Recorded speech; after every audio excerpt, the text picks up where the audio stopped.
tertib pada semua rukun. Dia kata tertib pada kebanyakan rukun. Apa maksud dia? Hanya rukun tertentu saja yang kena tertib. Ada tempat yang tak boleh tertib. Dia panggil serentak 3 perkara. Semayang ni ada 3 tempat, serentak 3 perkara tidak tertib.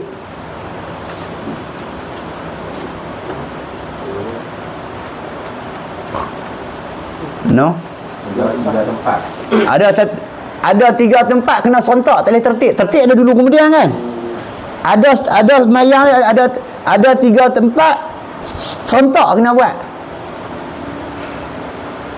Dia tak boleh tertib, tak ada dulu kemudian, serentak.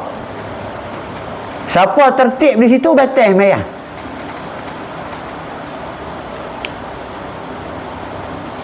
Tak mana pula. Jadi tak mana ada semayang lama dah. Tak mana jadi. Baik tu.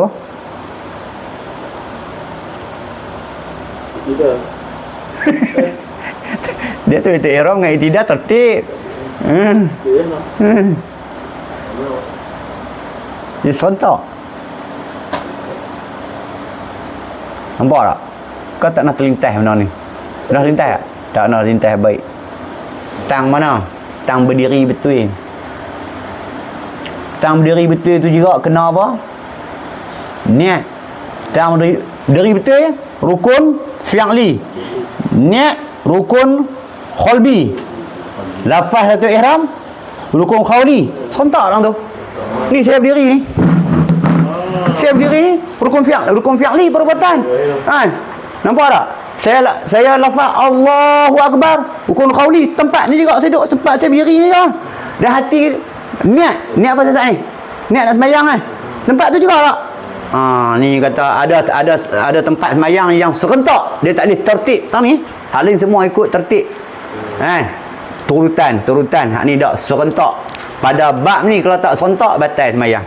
Tang tu lah berdiri betul, tang tu lah lafaz betul ihram, tang tu juga niat.